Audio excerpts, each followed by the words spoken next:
১. বংশগত কারণে অনেকের অল্প বয়সে চুল পেকে যায়। ২. চুলের যত্ন না নেওয়ার কারণে চুল পেকে যেতে পারে। ৩. অতিরিক্ত দুশ্চিন্তা অল্প বয়সে চুল পেকে যাওয়ার অন্যতম কারণ। ৪. ধূমপান বা মাদকাসক্তির কারণে অকালে চুল পাকতে পারে। ৫. হরমোনাল বিভিন্ন সমস্যা যেমন হাইপোথাইরয়েডিজম ও হাইপারথাইরয়েডিজম থাকলে অল্প বয়সে চুল পেকে যায়। ৬.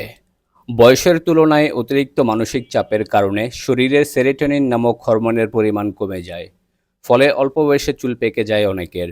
৭. খাবারে ভিটামিন ও মিনারেলের অভাব, যেমন vitamin B 12, folate, biotin, calcium, copper, iron, vitamin C এগুলোর যদি কারো ঘাটতি থাকে তাহলে চুল তাড়াতাড়ি পেকে যেতে পারে। ৮. চুলে রং ব্যবহার করলে চুল পেকে যেতে পারে। ৯. ভেজাল খাবার এবং দূষিত পরিবেশের কারণেও চুল পেকে যেতে পারে।